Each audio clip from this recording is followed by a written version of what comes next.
Hey everyone, and welcome to the Phileas Club. This is episode 91 for July 2017.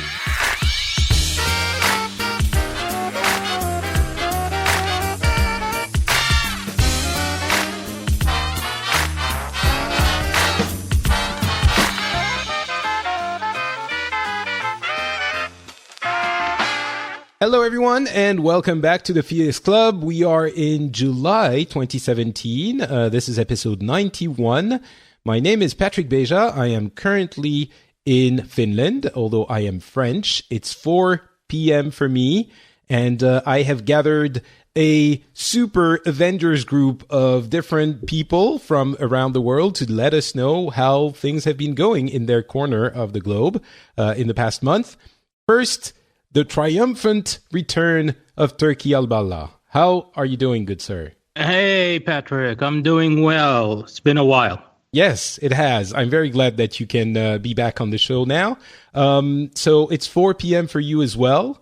Just to try and situate everyone on the globe. We sort of have an army of old world people against one lone, very far away Westerner that we're going to get to right after we talk to Bart, who's in Ireland. How's it going, Bart? It's 2 p.m. for you. It's 2 p.m. for me, so I'm only 2 hours away from you guys. No, things are good here. Yeah, that's suspiciously succinct. Things are good. When we get on to my story, there will be some nuance to that.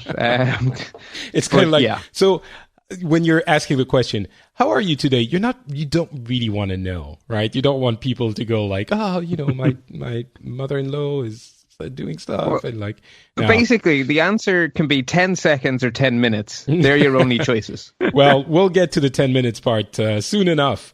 Before that, though, welcoming back after a very long time, Randy Deluxe from California. How's it going, sir? Good morning. You said you had a team of Avengers, and then you pointed out I'm the only New World Avenger. So I guess that makes me Captain America. I have to live with being Steven Rogers this morning. I'll take it. We all know that there are no superheroes in Europe or the Middle East or anywhere except America, so you have to be all of them. You are, you incarnate the multiplicity of the American people. You are Captain America and Tony Stark and the Hulk and Black Widow and all of them. Oh, wow. I would choose to be Black Widow if I could choose any of them. He's got some moves. That is because true. She can be incognito. That's the thing. I love Black Widow for the fact that if she wants to, she can put her hair up and go to the mall, and no one's going to know who she is. Yeah, you know what I'm saying? Like, if Tony Stark goes outside, he's besieged by bad people. So yeah, I think Hawkeye can kind of do it's not like people really know who the Arrow guy is, but fair enough. I don't consider him a full Avenger. Yeah, that's just my opinion. Yeah. Well, so the show is going all geeky now? Yeah, well, it always is in the background. So the show, for those who don't know, is a show where, as I mentioned, we get people from different countries, different parts of the world, different cultures, different opinions, and we talk about the things that have been happening in our different places and the things that have been making the news. And I think so. Usually, I start because I'm the boss Avenger. I'm like Tony Stark. I don't know if I want to be Tony Stark. He's kind of a jerk. But today, I think that we're gonna once again start with the U.S. because let's be honest, I feel bad talking, putting the U.S. so much front and center for a myriad of reasons in the past few months and year. But let's be honest. It is the major thing, the most, let's choose words carefully here.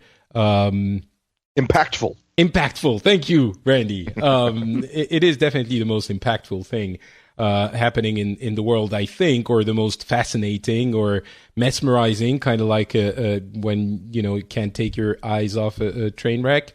But I'm happy to have Randy on today because he is basically the most, let me know if that's an unfair characterization, Randy, but you're basically one of the most liberal West Coast elite person that I have. Like elite. You had me until elite. Until elite. Okay, maybe not elite. Fair enough. That's But you know, hysterical. you are extremely, for the US, you are very vehement, and you're very left wing, and everything that's happening is angering you very much. So please tell us why total annihilation is pretty close, and Trump is literally worse than Hitler, and he's destroying the world.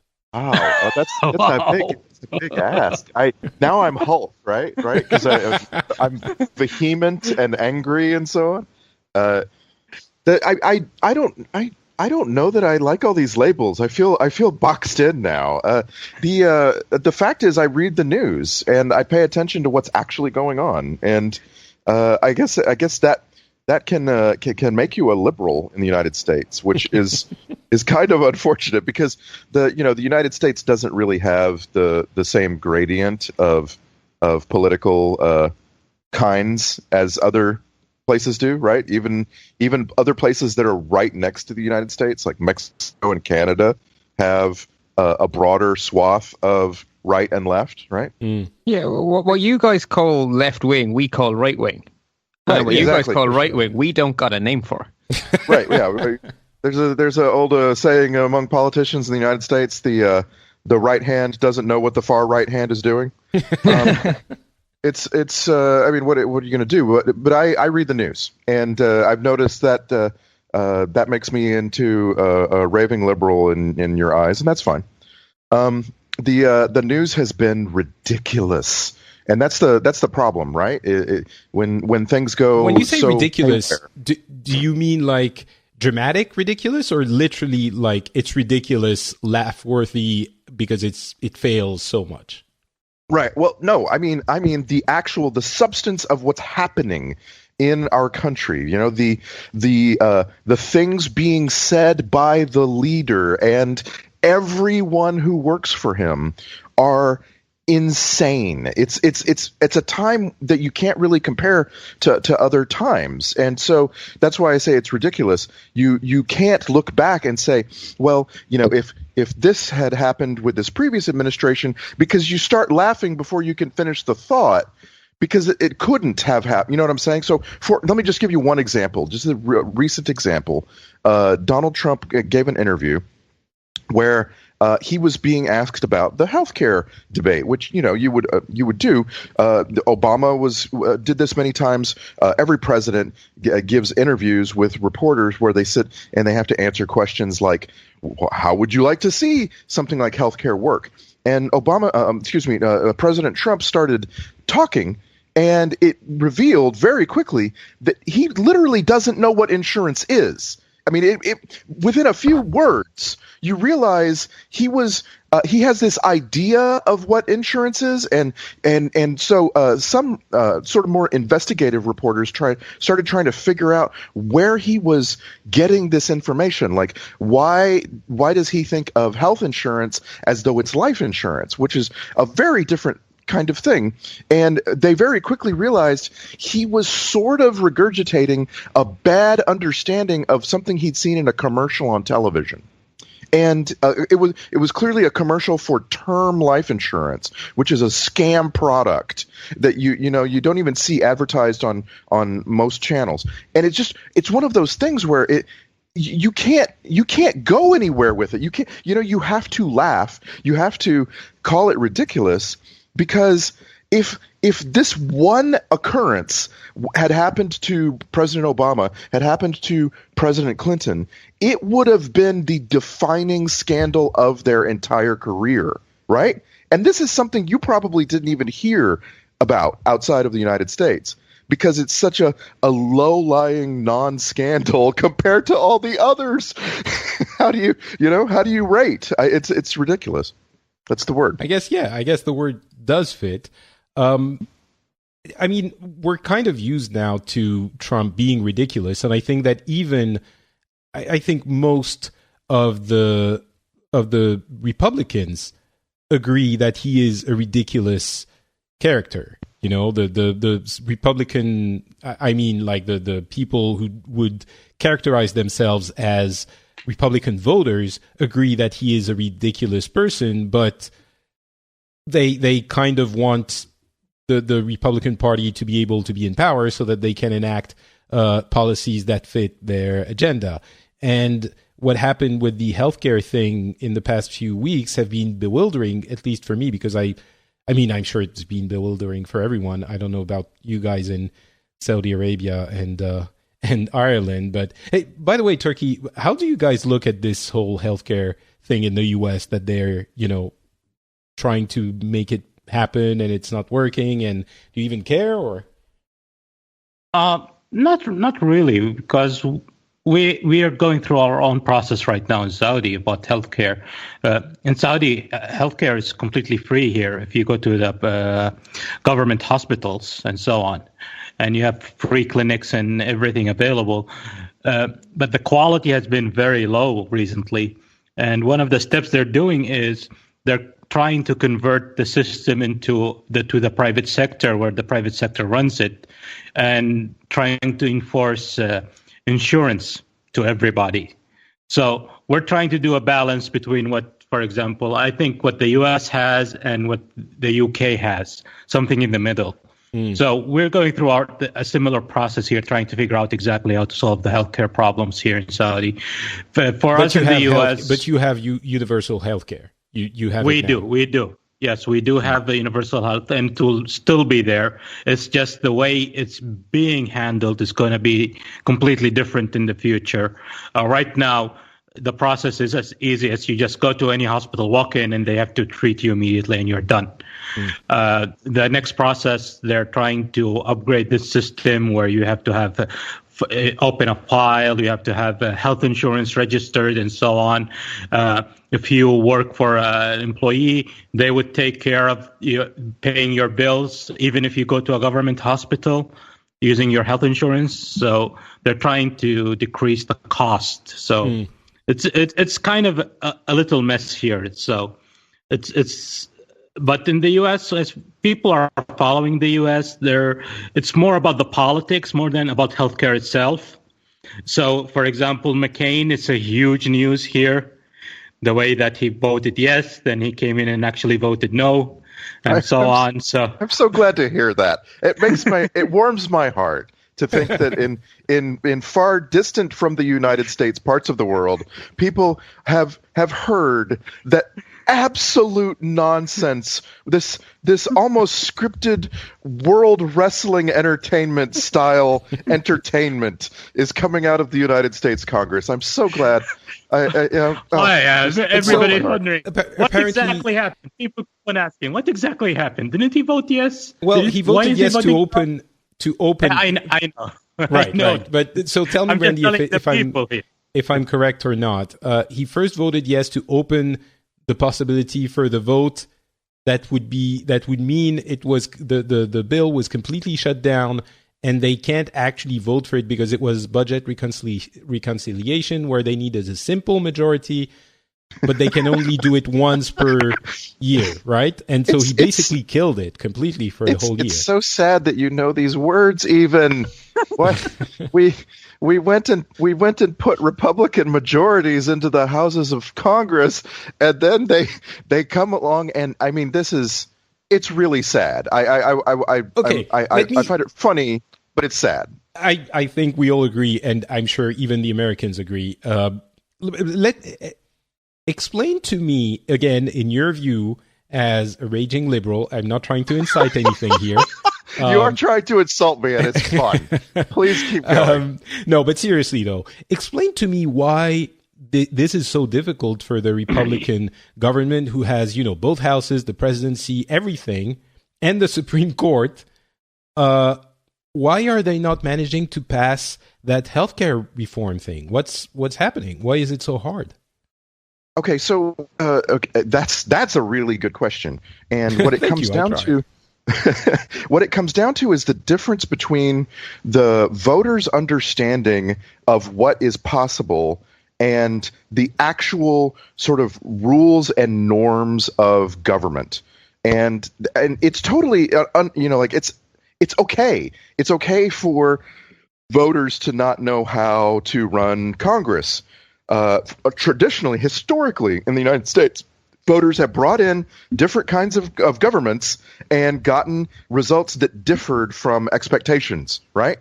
Right. But in the last 25 years, the United States has been swinging wildly to the right, and the people who are being sent to Congress are making promises that not just promises that they have to modify, but they've been making promises to their constituents that aren't possible under normal rules, under sort of the decorum of the past. So can you give us an example? Past, under mathematics. Right, exactly. So we've reached this fever pitch where you have people in the United States, in the Senate, for instance. Let's just take that as our example because we've been watching it this week with our mouths open.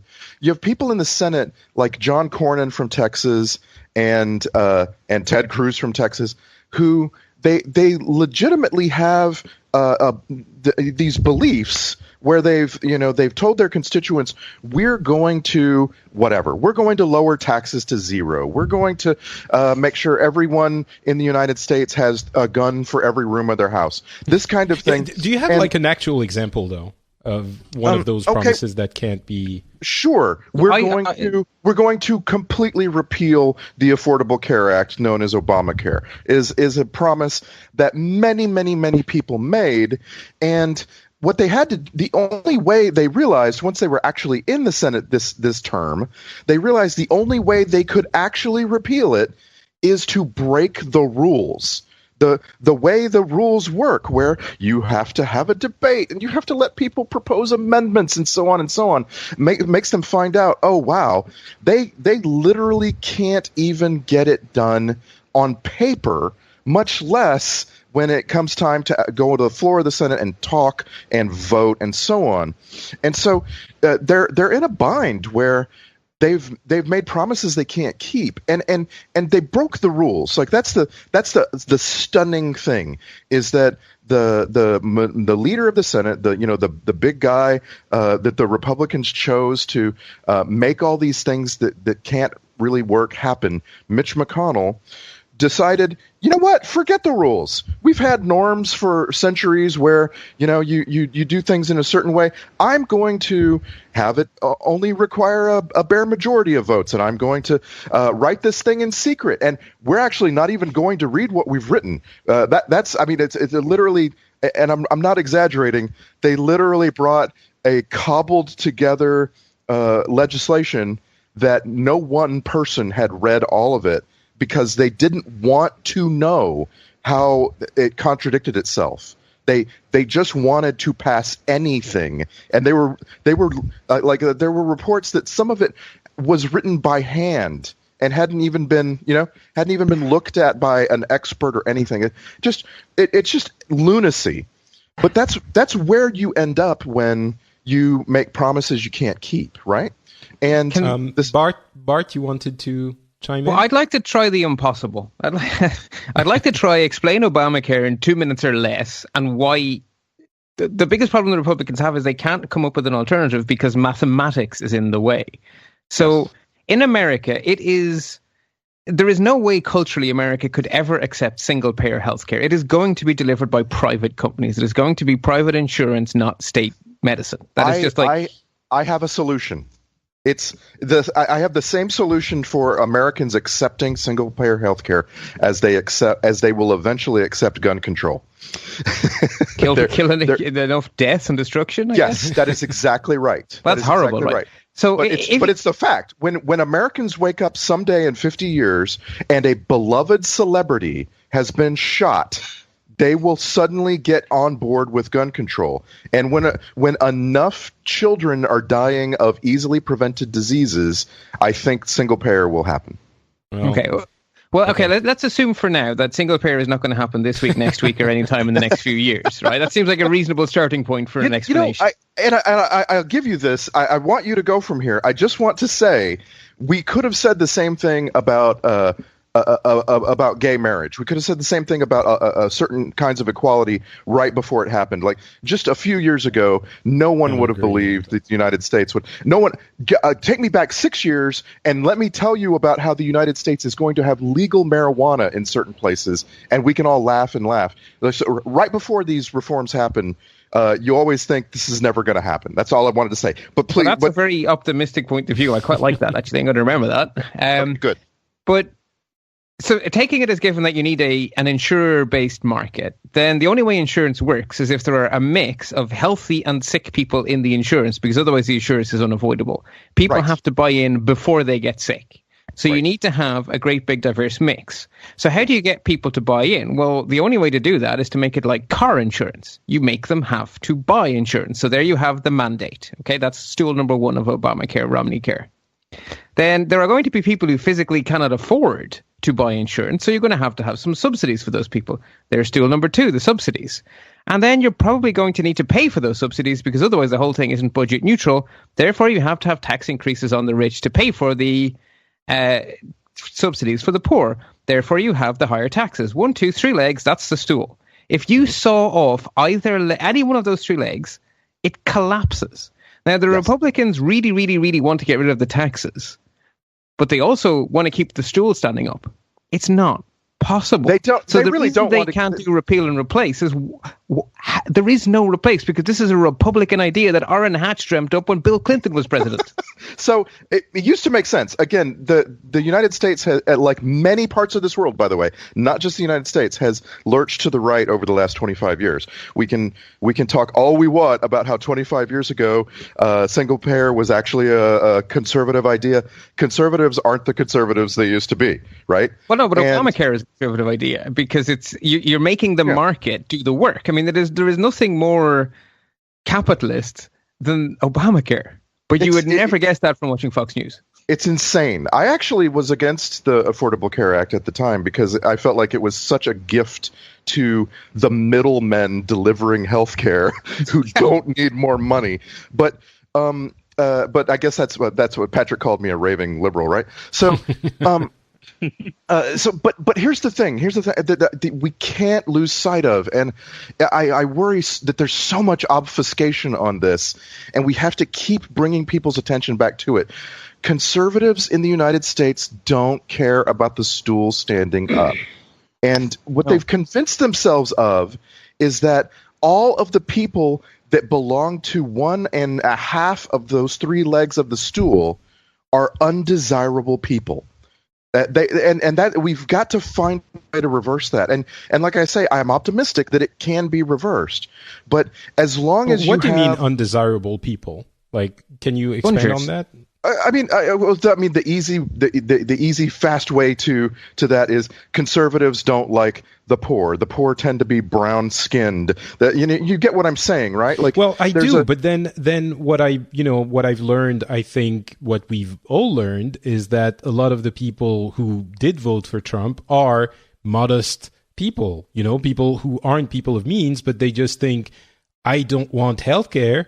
I want a job so that I can pay for my own damn doctor. Donald Trump promised them better healthcare than Obamacare for cheaper. No, they don't yet. Yeah. Well, let's put Trump aside for a second because we can't. Hang on, you can't say Trump voters and then put Trump aside, right? They were conned by a master conner to promise them the mathematically impossible. I agree. I will give you the benefits of Obamacare by magic. Yes, I agree. I completely agree with that. But I think one of the common mistakes, and I was talking, with Scott Johnson about this on Twitter yesterday. One of the, or maybe it was someone else, I can't remember. But one of the issues is that we're characterizing the Republican voters as the rich who hate the poor. And I think that is what Trump figured out.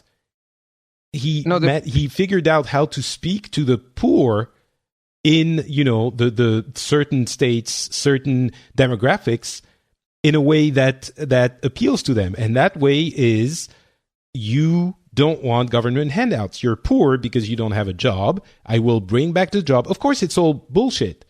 And then they will tell you, every politician is giving you bullshit, and I will disagree. And I think this is false equivalencies, and it's destroying the debate in America and possibly in the other parts of the world. But a lot of Republicans That's are my point. Poor. They're poor. No, but a lot of Republicans are poor. Exactly. A lot of That's Republicans my point. are white. Are white poor people. They've always voted Republican because they're conservative, and that's what they believe in. Yeah, which is why what Randy is saying, that the Republicans and the conservatives dislike, to simplify it, they don't like the poor people. I think I can stitch those back together because 100 out of 100 senators in the United States Senate and over 400 members of the House of Representatives are rich people, and you don't get to this sort of position of power without being able to spend a lot of someone's money to get here anymore. It used to be different. It used to be possible to have good ideas alone and get there. But now you have to, you basically have to enrich yourself to get to Congress. And that disconnect has to be sewn together. The disconnect between, there's a leader of Republicans in the House of Representatives named Darrell Issa, who is fantastically wealthy. He's probably got more money than Donald Trump because Donald Trump lies about his wealth, but he's probably got more money than Donald Trump. What's he doing in the House of Representatives? And most importantly, how is he a Republican? How does he speak to the people of his district, which are in a less affluent part of Southern California? And the answer is they just lie. That you lie to you watch conservative media and it's nothing but lies. You lie to each other, right? You lie. You tell people that you're actually a man of the people when you're living in a mansion on an island. Like it's just a bunch of lies that bridge this gap, and we lie to ourselves all the time about the racism and about the bigotries that justify these votes. And that, all I'm saying is that maybe we need to start talking about it honestly, not accusingly, not like viciously, but just start talking honestly. We have a guy on television in the United States named Tucker Carlson who is pushing a racist white nationalist agenda every single day, and he's doing it via lies. If you watch what he's saying, he will claim all day long to be saying the opposite of what he's actually saying. And we have to. Can you give us an example of this? Oh gosh, I really, if you've not seen Tucker Carlson on Fox News, for starters, congratulations, and don't. But what a lot of my my conservative friends are absorbing when they watch him is this warning that immigrants are going to are doing horrible things in the United States, doing really bad things, and we just had an episode, the most recent episode, maybe most recent, of an NPR podcast called This American Life.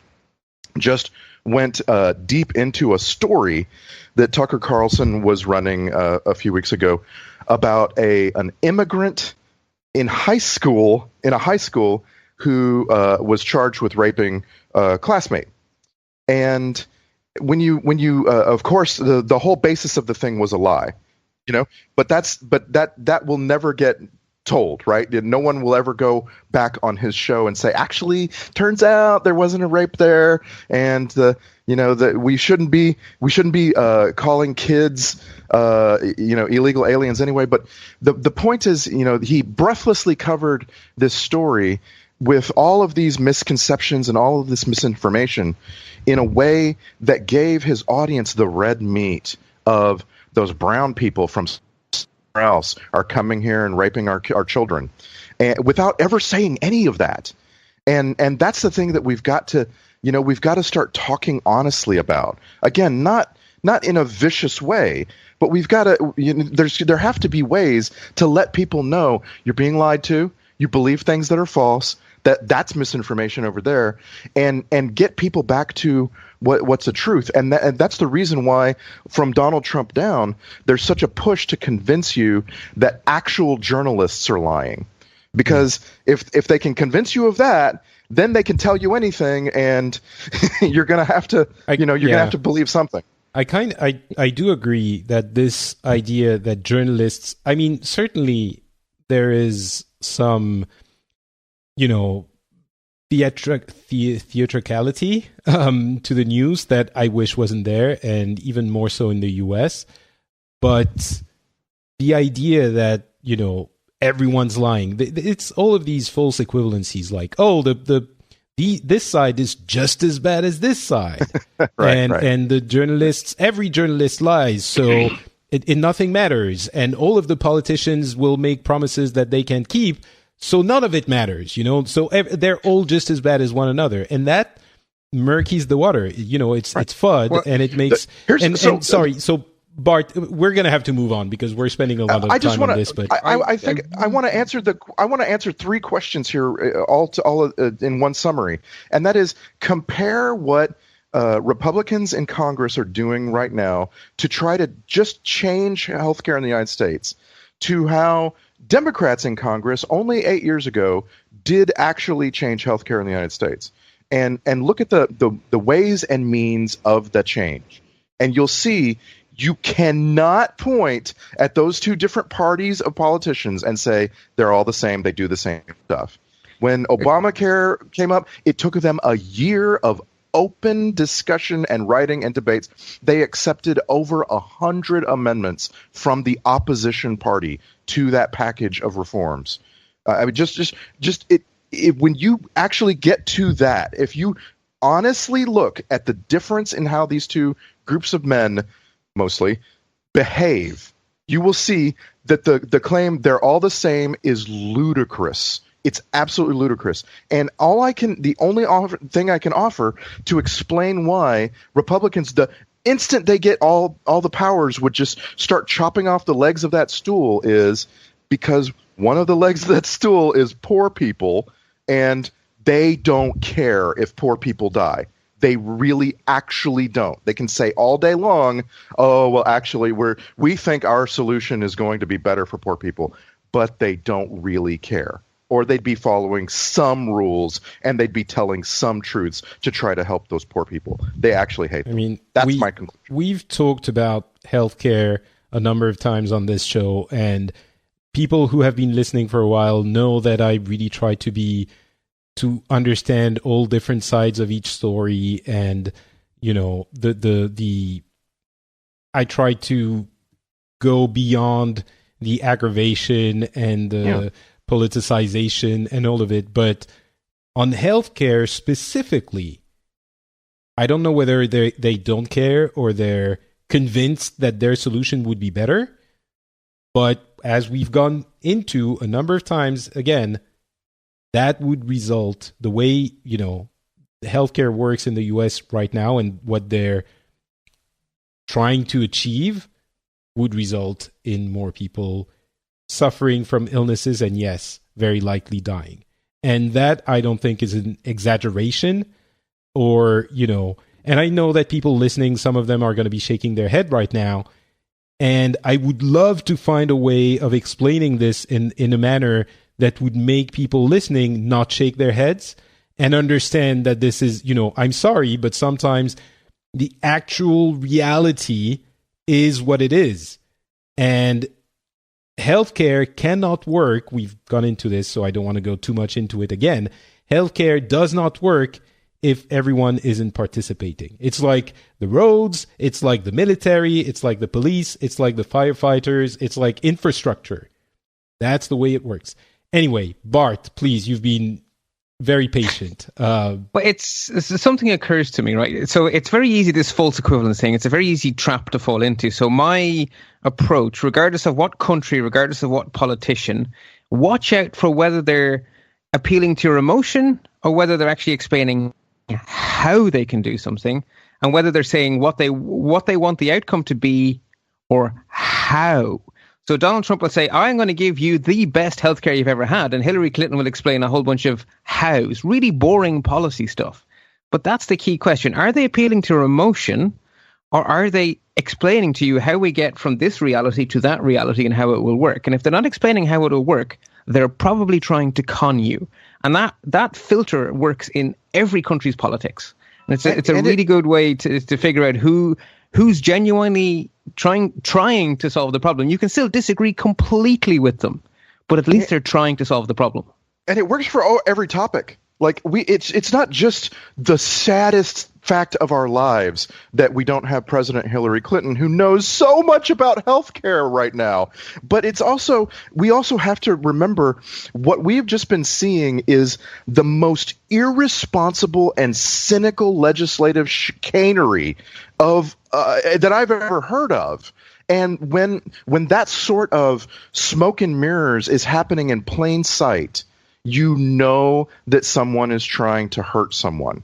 That's my point. You know, if nothing else, there's no reason to believe that someone wants to make a thing better if they're only willing to make it better in secret and by lying about it and so on. That's the conclusion you have to reach. And hopefully a lot of conservative Americans are finding out about these things right now. Hopefully some of the real actual facts are getting through the Fox News filter to the ears of people who are going to vote in the next election. All right. All right. Patrick, you need to bring Randy and one of your other conservatives on the show and let them fight. This should be fun. Well, but I've listened to them. I talk to them all the time, and it's not really possible for us to have a productive discussion because I have to first convince them to believe what's going on. You know, like you guys have heard all about McCain coming from his deathbed to Washington, D.C. to participate in a vote, and you've probably scratched your head and been like, well, why can't they just do it next month? And this kind of thing. Conservatives in the United States really don't get that news. They turn on Fox News and they hear about this horrible thing that Barack Obama's daughter did or something, and like they really don't hear, oh wow, there's a thing happening, and what's the substance of the thing, and so I don't know how to debate them. You know, I have to. You just proved my point. That's exactly what I was looking for. Should have been a very fun show. Or I don't know. I think it would be very boring. You know, to keep saying, here's something that happened, and they say, no, it didn't. Okay, well. Okay. You have to have a shared reality to have a productive conversation. And you can have productive conversations with people who take the same facts and come to the polar opposite conclusion to you. And you can actually have an interesting discussion with those people, even though you 100% disagree. In no way did I mention a productive conversation. I just said a nice fight. Okay. I don't know. I mean, I think a lot of the people I've been talking to don't really like Trump. They don't really like the conservatives. The GOP. They don't. It's not like they're thinking. I think there's a disconnect in that a lot of the Democrats, are convinced that the Republican base is in sync with the Republican elected officials. Right? Yes. I think that's a lot more the case with the Democrats and the elected officials of their party. I think they think alike and they are in sync. It seems to me, maybe I'm not seeing it right, but I think a lot of the Republican voters don't believe in anything Donald Trump says, don't really care, and they just voted because, he's going to pass this policy, or he's going to do this specific thing that I care about, or he is defending the Second Amendment, or Patrick, these specific things. Can we move along before we turn the show and name it into the U.S. politics show? All right. I totally agree with that, and I wanted to compare to bridge out of the United States. I wanted to compare the Trump administration to the news around Macron, because I've been fascinated to see recently that sort of the more right-wing news now we're talking right-wing in France, very different, right? But the more sort of right-wing take on Macron is that his polls are plummeting, his popularity is shrinking because he was sort of like propped up in the popular conscience too far with the election, and now the sad realities are setting in. And it reminds me very, very much of Justin Trudeau in Canada. They are tracking the exact same path, and I find that fascinating right now, that we're living in a time when you really have this nationalist right-wing current pulling everyone from the top down, but especially people at the top, toward the.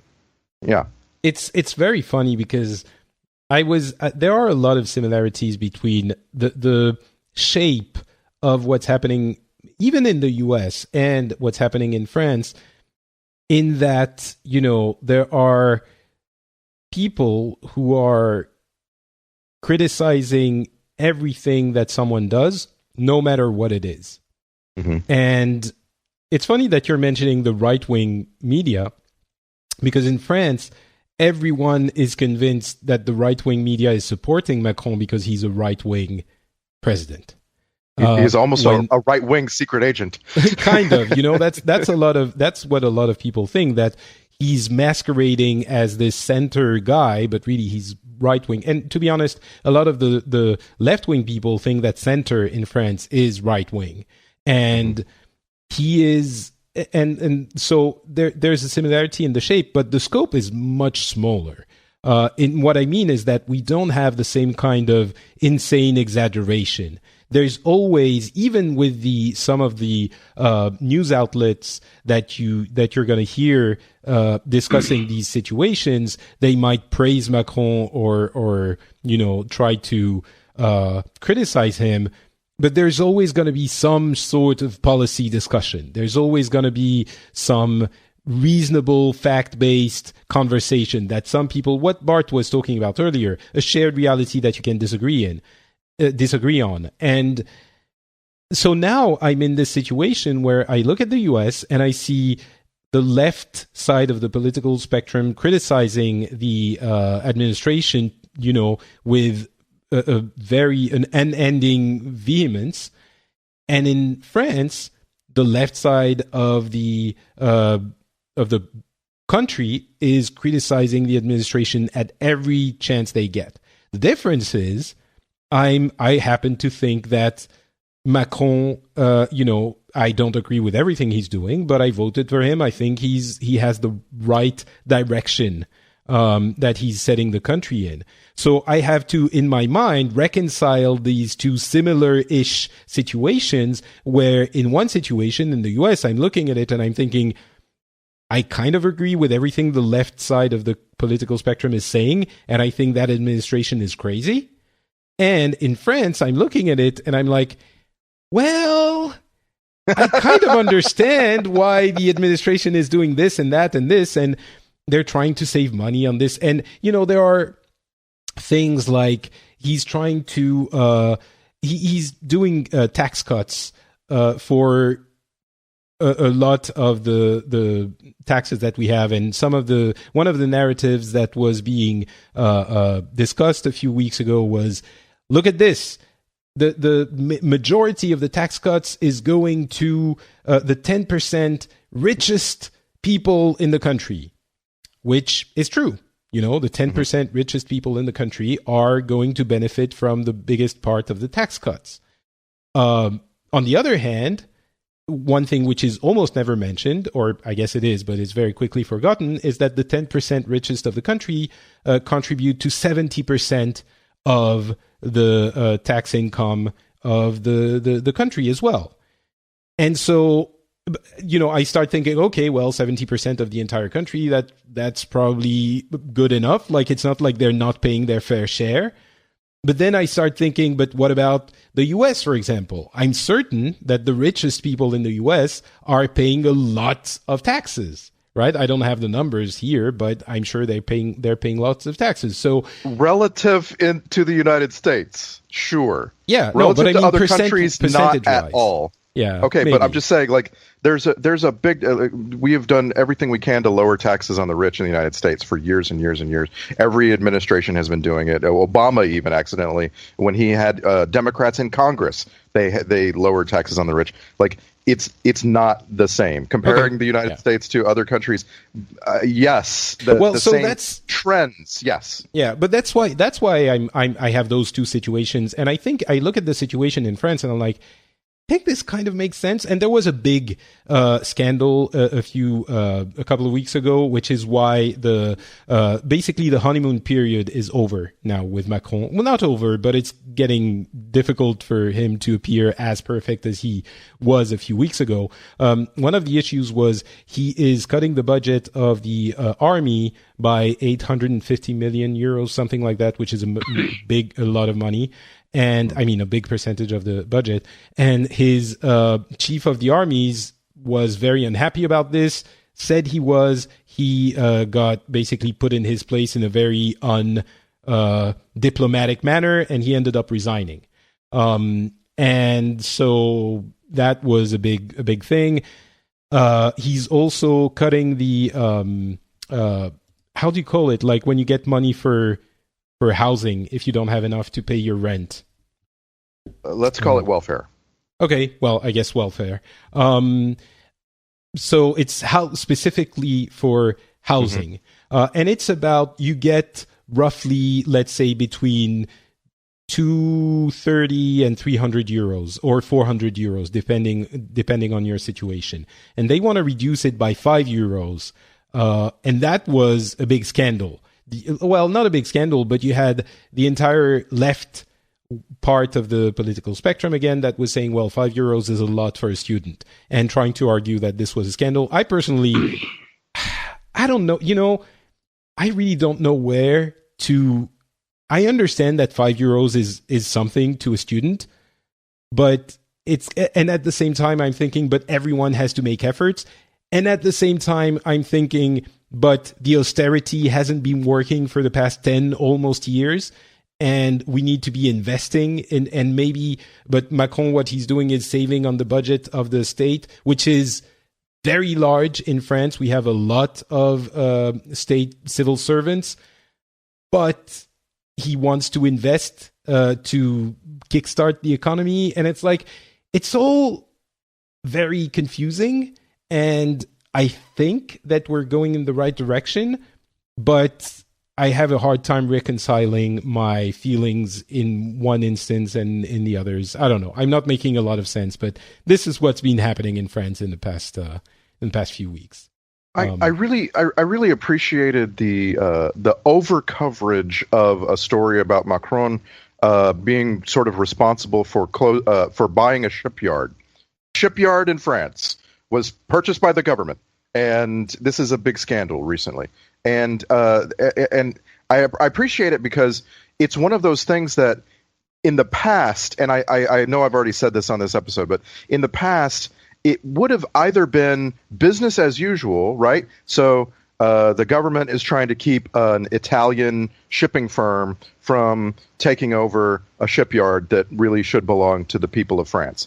It either would have been nothing or it would have been a huge scandal. I'm not sure. I don't have enough of a read on the history of French politics, but I do know that reading the news right now, there's someone trying to make it a big scandal that Macron nationalized a shipyard. And so, you have to stop and ask, wait, is this just the media now? Is this just the way that news reporting happens now? And we're going to always be wrong in someone's eyes, everything that we do trying to govern? Because if so, that's fine. We're going to end up trading sides every election. Every election, the pendulum's going to swing back and forth because there will always be media, taking down the leader. But it's not, I don't think, I don't think the media is taking down the leader so much in France. Maybe you're seeing it like this through the American media eyes, or I don't know. I think of course I am. Yes, I think there's definitely an opposition on an unhealthy opposition on the politics side, meaning that is what Macron was trying to fight, actually, which was we won't do something because the other party is proposing it. And now we're seeing that everything that Macron does is the end of the world. Again, with this, we really have to be careful to specify that when you say this in France, there's nowhere near the same intensity as in the US or even in the UK, from what I understand. There's still relatively polite civil discourse and debate, but all right. Anyway, so that's what's been happening in France. Turkey. What's been well, I don't know if you heard about what's been happening in France, but what's been happening in Saudi Arabia? Well, there was stuff happening in France. You guys don't care, right? I mean, we really don't care. So what, do you get? See, did you hear how sincere that was? It was Turkey sincere. I asked a question the last time I was on this show with Turkey, and I want to ask it again because it was so fascinating. And times change, right? So right now, what is the political or the sort of international news landscape from your perspective there? What do you get told about? What are news outlets telling you? Like, where's the focus? Just is it only Saudi Arabia? Is it just outside? What do you hear about? No, well, we basically at the top of the news is usually the U.S. Your politics are fun, so we enjoy that. Yeah, a lot of laughs, a lot of jokes. Do you actually? I don't want to go back to the U.S. again, but. Do you laugh at the U.S. or do you observe it with not reverence, but like serious? We have the best, and I'm serious. I'm not joking. We have the best laughs ever. Thank you, Trump. I think it's a great reality TV show, except for the fact that it's real. Is that the same for you guys in Ireland? Like you're actually looking at this and it's constant facepalm and because beyond what the two factions of the US, political divide think, I think everyone else in the entire world is looking at this and shaking their heads, thinking not, this is politics and each side thinks differently. This is clearly for everyone outside of the US. I think Trump is and the political the government is a joke, right? He's not just different for America. Like he's just different. There is an entire planet's worth of leaders of countries. Trump isn't just different for being a different American. He's a different leader planet-wide. I mean, he's right. He's unprecedented. Yeah. He is. But I just want to say, don't chalk it all up to one man, though. Like, don't allow yourself to say, if only one of these other high-profile Republicans was in the Oval Office, this would all be sane. Oh, no. Nobody thinks that. The Republicans voted for him. End of story. Republicans are the same.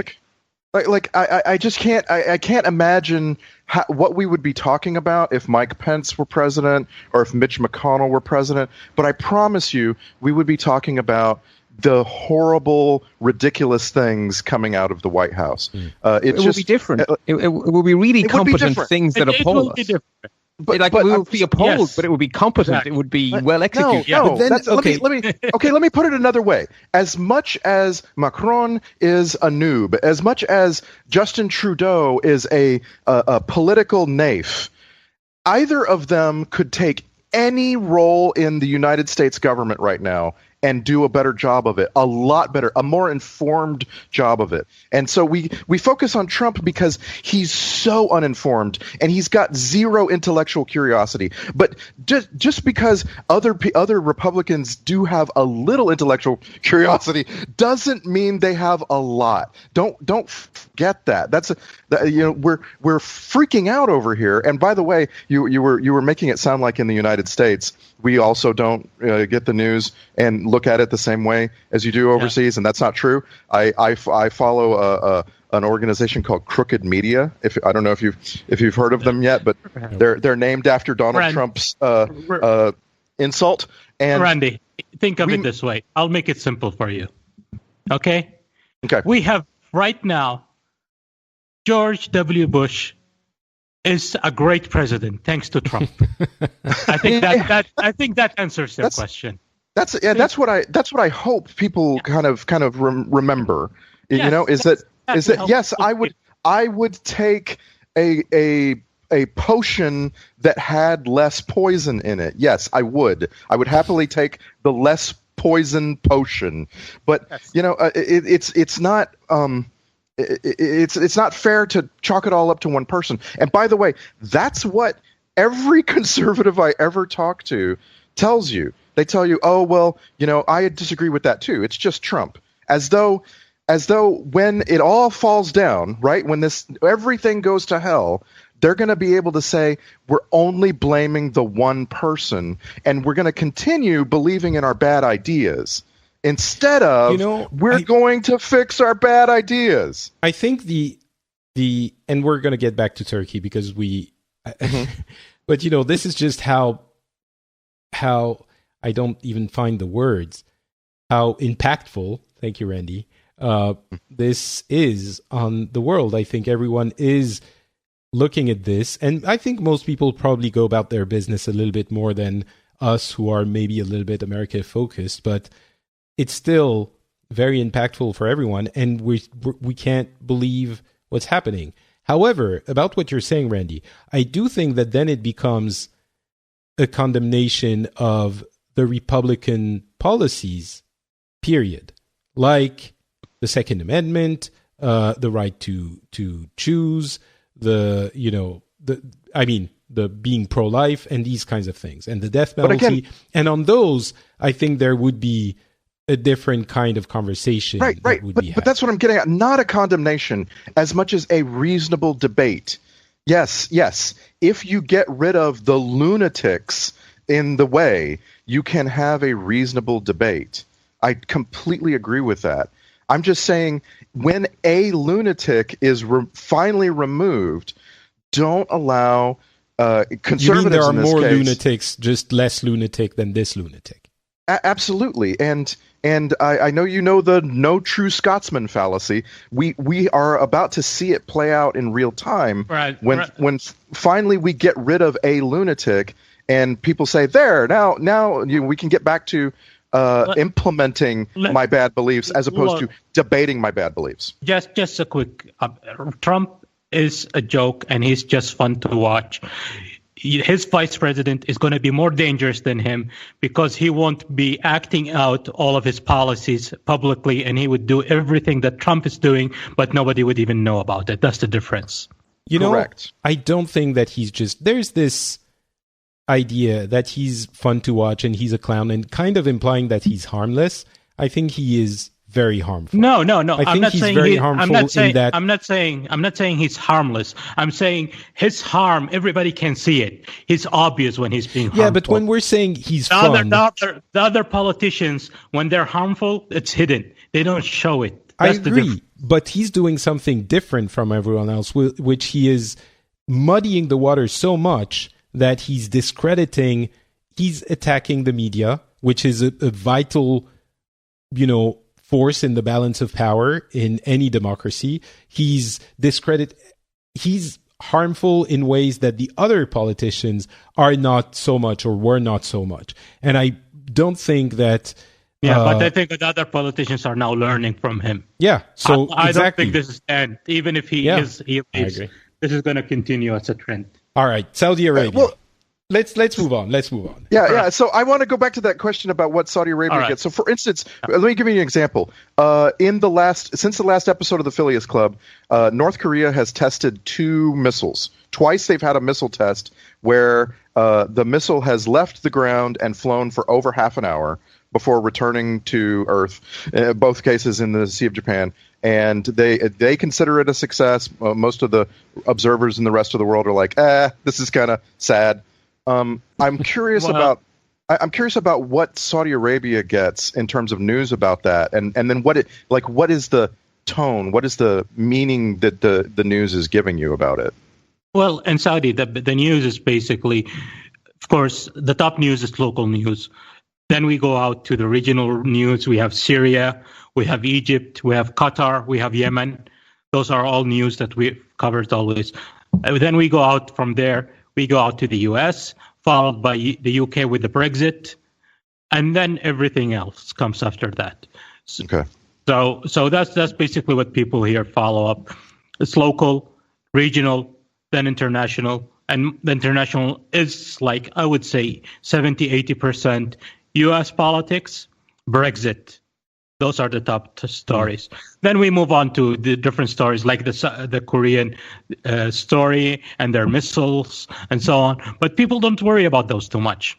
It's North Korea. It's so far. We don't have anything to do with it. We don't really interact. It's whatever happens is between North Korea and the U.S. mostly, and Japan and the other countries as well. So nobody really keeps tabs on North Korea right now. And to be honest, I've mentioned this before. You have different types of people. The majority think North Korea is crazy, but you still have those minorities who think this is a brave person who's leading a country that's opposing the U.S. Which is interesting, because in case you haven't heard, the U.S. and China are kind of allies now, sort of allies. Like, I realize that the U.S. spent the second half of the 20th century in proxy wars with China, right? That's like where North Korea exists because the U.S. couldn't find a way to beat China off of that peninsula. But the U.S. and China are partners at the very least now. And again, I realize there's parts of China where you could go where the people are being told constantly that the U.S. is the big enemy, but it's not it's not the thing that so many people think it is. And I'm just I'm curious, are there parts of the world like Saudi Arabia where people aren't anticipating a gigantic disaster when the United States gets dragged into the coming Korean conflict? Yeah, but it's far. Go for it. Okay. So what's been making the news in Saudi Arabia then? I think the biggest news, I think everybody already heard of it, which was that we have a new crown prince in Saudi. That's the biggest news. Other news that's been going around, mostly about Qatar. The coverage of the Qatar situation, as everybody knows, Saudi Arabia, Egypt, Bahrain, and the United Arab Emirates have boycotted Qatar. They've closed the borders. They closed their airways and everything. So that's the biggest news, and it's covered almost every single day in Saudi news. So that's the biggest news. I can't say much about it. Mostly because officially, if you show any support for Qatar, you could end up in jail and pay a penalty for it. So it's one of those topics that it's probably best not to discuss too much. Yeah, it's best not to discuss too much. You don't want to get the impression that you actually support them or something like that because of that. So those are basically the news that's going on, and it's not really much to say because it's just something that's going on every single day, and it's almost a repeat of the same news. So there's nothing really to talk about in that situation. If you follow it on BBC, if you follow it on any other international news source, you'll notice it. The biggest thing about Qatar right now is the fact that there is a conflicted message from the United States where Saudis are feeling like Trump supports the boycott of Qatar while his foreign minister apparently is more diplomatic and is showing more support to Qatar than against Saudi. So there's this sensitive balance that people are trying to figure out what's going on exactly with the U.S. and the region. I think that's a common it's so sentiment. Sad. It's really sad, isn't it, that the United States doesn't have a competent administration who knows anything? Because it would have been so easy in the previous administration, for the Obama administration, to navigate this particular path, right? I think be fair, for any previous administration, it would have been a lot easier. But the Bush administration would have attacked. The Bush administration would have attacked someone, so it wouldn't have been. I guess that you can call that easy, yeah. But it's I'm just easier. saying. I'm just saying it's scary and sad because you have no idea when Trump literally a few weeks ago he went to Saudi Arabia, told the Saudis that the United States supports them 100% in anything they do, because he doesn't know what they do, and then went to Qatar, found out that place exists, and said the same thing to different people. Went to Israel, said the same thing to different people, and it's just that's scary and sad. Like why the rest of the world kind of wants these leaders to have a consistent policy, and the Trump administration can't have any policy because they don't know anything. So how, just to finish up on that again, how close are we to total annihilation in your opinion, Randy? I don't think we're close to total annihilation. Okay. How close are we to World War III? I think we've long ago we moved into a place in this world where we have these regional conflicts and we let them play out as proxy wars, right? So the United States is kind of in a proxy war with Russia in Syria and so on. I mean, yes, a madman could cause a lot of countries to align against a superpower, but I just don't think it's going to happen. It's just not that you want to look at the recent past and say more of that is what's going to happen, right? Okay. And so I just think more proxy wars. Unfortunately, it stinks, but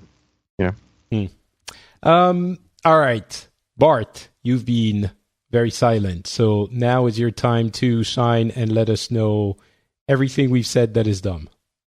I wouldn't do that. Yes, you would. Maybe. No, it's the news here in Ireland has sort of been dominated by very different things. Something I really want to mention, because frankly it's a source of pride. So it didn't happen in July, it happened in June. But Ireland became the fourth nation on earth to have an openly gay head of government, which is our Prime Minister Leo Varadkar.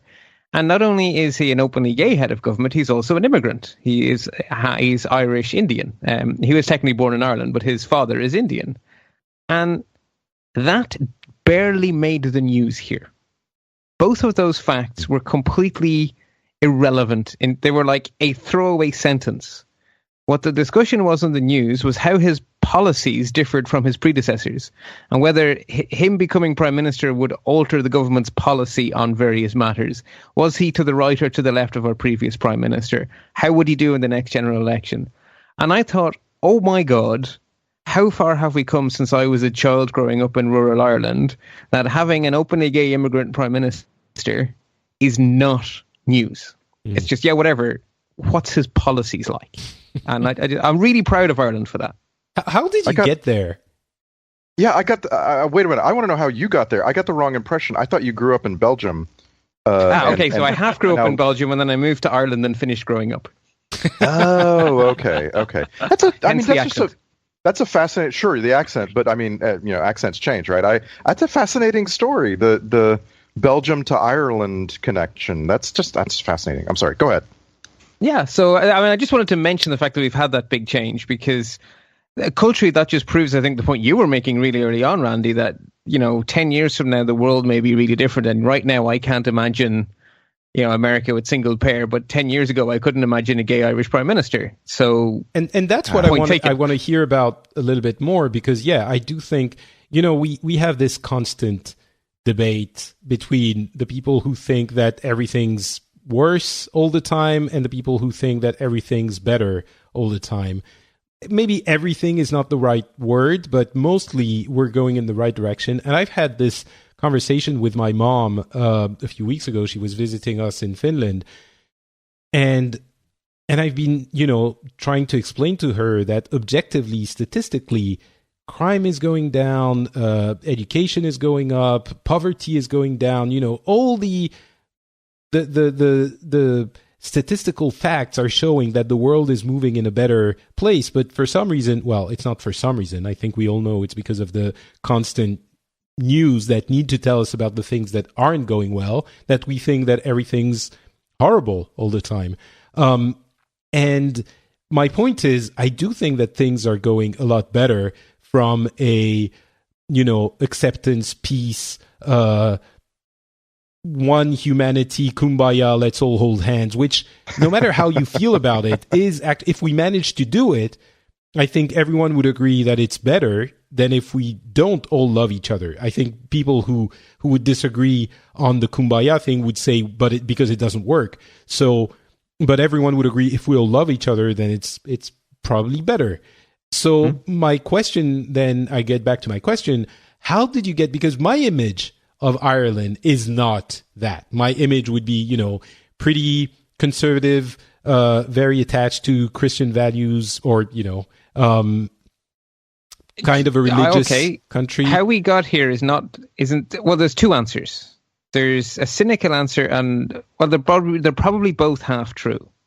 So the first thing to happen is that Ireland discovered that if you have a 12% corporate tax rate, you can get money into the country, and you can then begin to have a middle class. Instead of being a nation of farmers, Ireland became a nation of service industry. In Ireland, the vast, vast majority of people work in the service industry, be it banking, be it IT, be it pharmaceuticals.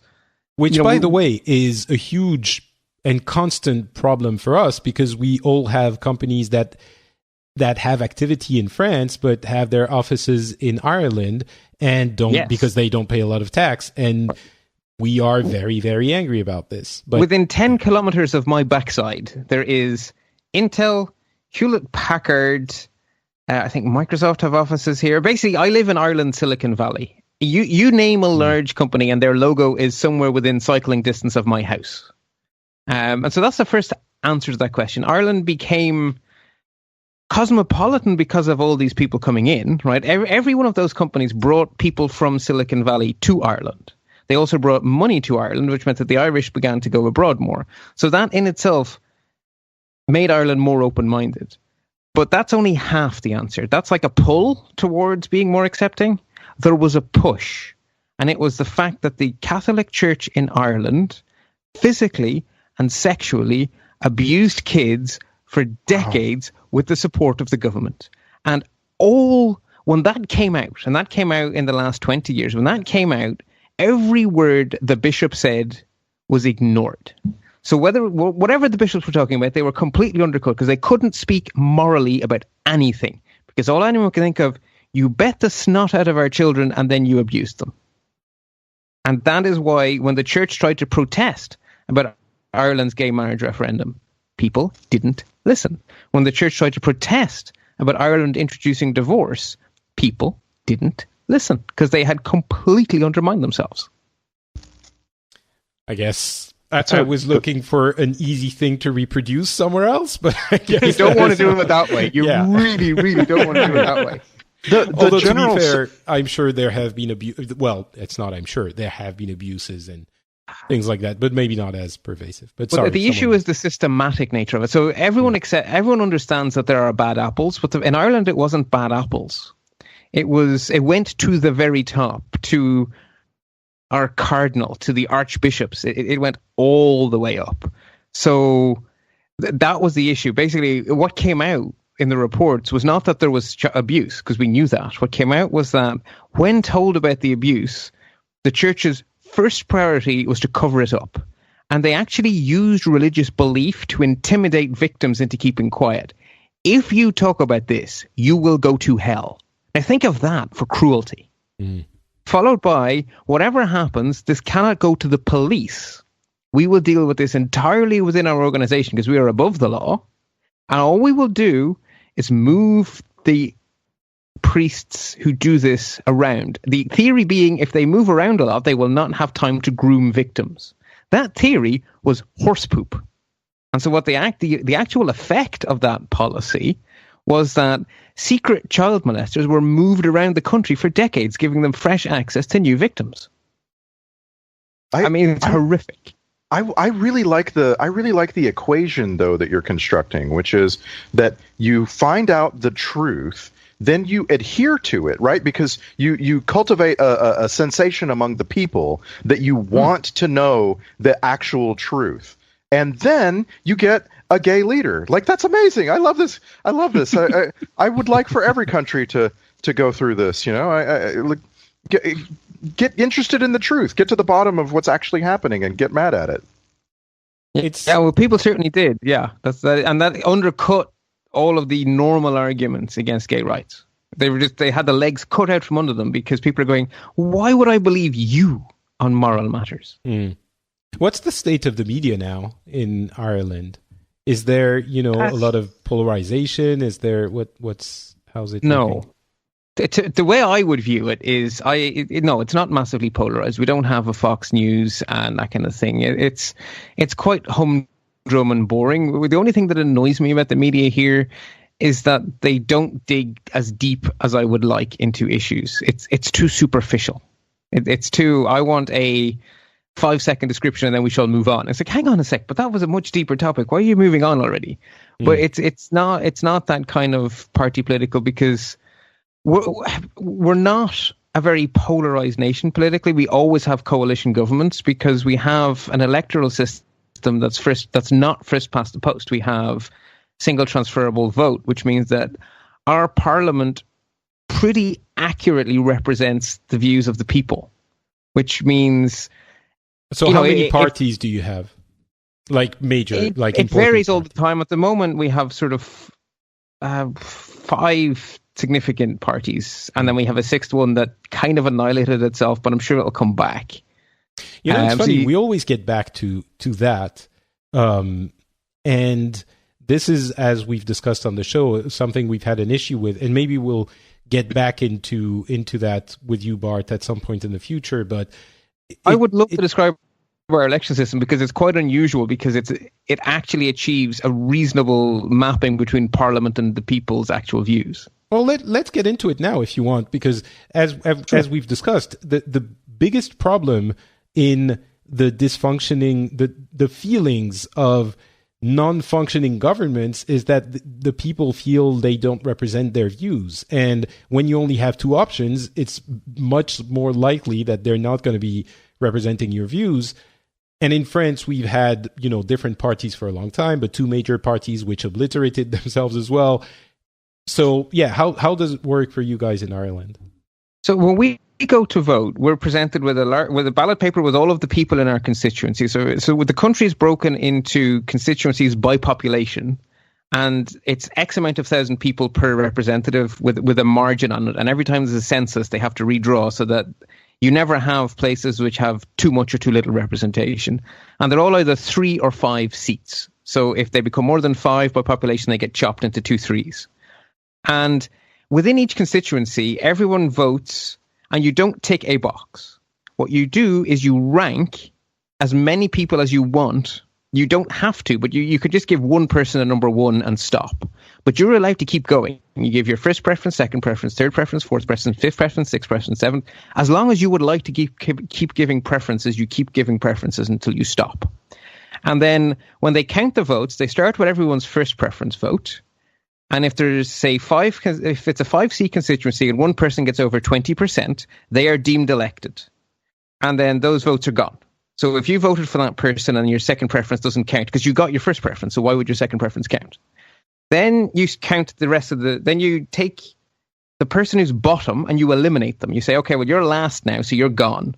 And you take their second preference votes and you distribute them.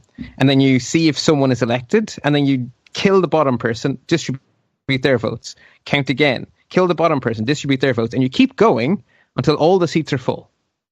And so you can vote for someone who you think is unlikely to be elected, knowing that your vote isn't wasted, because you just keep ranking them in order. And so you can safely vote for an independent, like a Bernie Sanders style character, because it's not a wasted vote.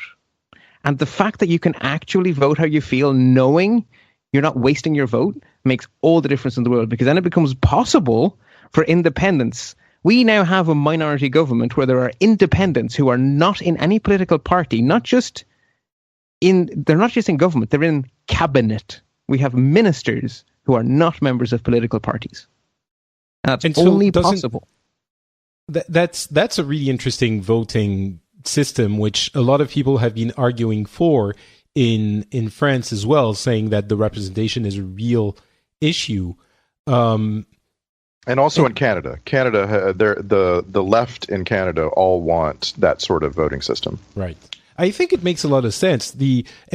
And one of the issues I have with it when they talk about it in France for this last election is that it wouldn't have changed the result. And a lot of people are saying, but are kind of using this argument, trying to say kind of we would have been happier if we had that system, implying because our guy would have gotten in, but really it wouldn't have changed the result. Macron, I think, with that system would still have been elected. Anyway, that's beside the point. But the problem, 20 years from now is when the difference is, right? Because the electoral system determines how many parties there are. Exactly. And you can't apply it to the last election anyway. No, you can't apply it because then if it had been in place, the things leading up to the election would have happened differently. I think of course, but this is something that especially the extreme left-wing parties are using to sort of delegitimize the authority of the current government. They're saying, but it doesn't matter because it's not representative, kind of, which it would be a whole other debate. I think one of the issues that can happen with this kind of system becomes that you don't manage to form a majority because the House is too different. There aren't enough, there's not one big party. There aren't two big parties. There can be 4 or 5, and they don't, agree to anything like what is happening in the Netherlands right now. Does that happen? Do you have a way to fix it, or? We will normally, so after an election, there is always a negotiation. And generally speaking, there's been 2 possible outcomes. So the first outcome is that there are parties who agree with each other enough to just get together and form a plain old traditional coalition government. We've had many of those since I've been living in Ireland, and they generally work pretty well. What happened a few times is that wasn't possible. So instead, we have a minority government who separately negotiate different policies with different parties. So you basically say that on the issue of taxation, we will negotiate a deal with these guys and they'll hold us up. And on the issue of education, we'll negotiate a deal with these guys and they'll hold us up. And what you actually end up with is much more compromise in a sensible way, because it means that our education policy represents half the country. Our tax policy represents half the country. They just happen to be different halves because you're having separate negotiations. Oh, it sounds so wonderful. Yeah, I want to go live there. Okay, hang on though, right? So yes, it is effective. However, it is not sexy. It is the very opposite of sexy. What it is like watching a sausage being made. So in terms of the effect on the country, it's quite positive. In terms of how it makes you feel, no, it's not going to get you, yes, I'm getting out of bed. It's not. No, it's really quite boring. It's very bureaucratic. It's bureaucrats. It's very exactly. mechanical. It's bureaucrats having discussions and doing what they're paid to do, which is their boring policy jobs, which crunch numbers and have discussions to get people to agree on something. Yeah, so it's not flag waving, it's not chest thumping, it's not national pride and stuff. It's way more boring than that. Way more boring. Yeah, I agree. It sounds kind of boring in that way, but it also sounds like a country or a system that is sensible. And it's sad, but the fact that having something that is sensible is something to cheer for because it's so rare, apparently, is still something that is happening. Sure. And it's not a utopia, right? Ireland is not a utopian place. Right, this week. Okay, now you're starting to come back on your promises. No, I'm not. Though, right? Just because it's you better. Sold me a wonderful paradise on earth, Bart. There we go. So there's the problem, right? Don't let the perfect be the enemy of the good. We have a good system, but it's far from perfect. We had a major city with no water for 6 days because the government abolished water charges to try win an election 20 years ago, and now no one can reintroduce them, which means we have no money to pay for water infrastructure, which means that literally a water main exploded, and it took a week to get it fixed. So it's far from a utopia, but it's people not agree the to kind get the water charge back in after that, or That is now an open question. Okay. Well. That is now the big thing we're dealing with as a country. We're now kind of going, oh, I see. So you mean when it's free, it's not really free? All right. Well, I think that will have to be the end of our conversations because I know you guys have to be somewhere and we've been talking for a while. I was just sitting here trying to figure out what these elections you talk about. I don't know what elections are. Are there talks about elections and, things like that? Like, I don't know if you can talk to this, but are people saying democracies lead to craziness like Trump, or are they saying, well, maybe some measure of democracy would be good? It depends on who you talk to. It's kind of divided situation here. So the conversation kind of exists somewhere. Yeah, it exists because we mostly don't look internationally. We look locally in the region for elections. And the best example of an election would be in Kuwait. Kuwait is actually, they have a parliament that is freely elected. And the thing is, but they don't have parties. Parties are illegal in Kuwait. What makes those elections interesting is you don't really, let's say, 20% of people who get elected actually deserve being elected because they're good at what they do or something. But 80% of the people elected are only elected because they are from a specific tribe and all of their tribal people voted for them. They're from a specific sect. All of the sect followed them because they're a leader of a sect leader and so on. So they only vote. Most of the people voted into don't even deserve being there. It's just who they are that put them in that position. So I guess you look at that and probably the situation would be somewhat similar in Saudi Arabia. If most likely it will be very similar to that. And then we look to other elections, but this is the closest thing that we think would happen in Saudi if we have those elections. And the religious elite would most likely take at least 50% of the parliament here in Saudi if there is free elections. All right. Okay. Well, we are going to stop the show here. I would like to thank all three of you for being on and having this lively and interesting conversation. Before we leave, of course, let's go around the giant planet-sized table and ask where we can find more of you on the internet, starting with our American friend, American Hulkish Avenger, Randy Deluxe Gordon.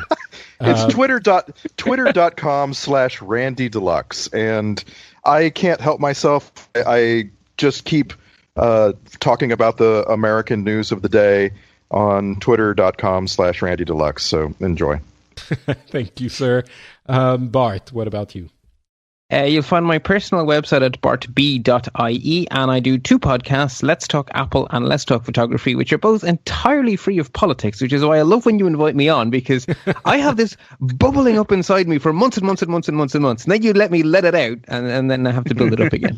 I want to thank Bart for giving us the news that Ireland is a utopia. I'm so glad to hear you can about add it to Denmark and the other places that the American left love so much, yeah? Yes, perfection. Thank you. You know, it's funny because I actually didn't. That is not the way I saw Ireland. I know it changed a lot in the past 20 or 30 years, but that is not how I saw it at all. And once again, it's another proof that we should really look at where things are working, which countries things are going well, including the Scandinavian countries and the Nordic countries, and maybe get some inspiration of those. I've been trying to convince my French compatriots of this for a number of months and years, and it's not an easy task, but hopefully we make progress all together, at least on this show. Turki, what about yourself? Well, you can find me on Twitter at Turki Alballaa, TurkiAlballaa. Perfect. You even clapped to make a dramatic conclusion to that Twitter name. I like it. By the way, I just want to clarify something I said earlier. The episode of the podcast I want everyone to listen to is called Fear and Loathing in Homer and Rockville. It's the podcast is This American Life. The episode is Fear and Loathing in Homer and Rockville, and I promise you, it will blow your mind. A conservative American goes on the internet, learns a bunch of things, and then gets put in touch with a European who actually knows the facts. And it's amazing. You should listen to it. The title once again? fear and loathing in Homer and Rockville. Excellent. And for me, it's not Patrick on Twitter, and you can also find me on Facebook. And you can also find this show at FrenchSpin.com. You can listen to another show that I do, which is Pixels, about gaming. It's also, I would say, almost entirely free of politics. And if you want... Sometimes, I might say one or two small Sometimes.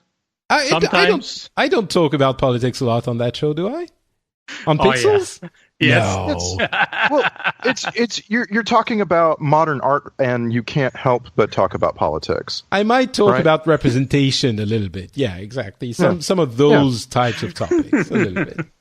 And also, if you enjoy the show and you think it's worth your 2 hours or hour and a half of entertainment and discussions from things that you might not have heard about otherwise, you might want to support it financially. And you can do that at patreon.com/the Phileas Club. I'm not going to spell Phileas for you, but it's the link is available in the show notes on the website and in the show notes of the podcast itself. So you can probably go into your podcast reading app and get to the show notes there, and from there go to the Patreon page. There are more than 300 of you guys supporting the show, and I can't tell you how much it means to me that you decide that your hard-earned cash, whether or not you are from one side or the other, or one side of the other, I was going to say, of the political aisle or of the planet, you decide that your hard-earned cash is well spent supporting this show and this little effort that I do here. So thank you so much. And if you haven't done it yet, then maybe you might want to look into it. And again, it's at patreon.com/the Phileas Club. That is going to be it for us. I hope everyone is having a wonderful summer or winter if you're on the other hemisphere. And we will talk to you again in a few weeks.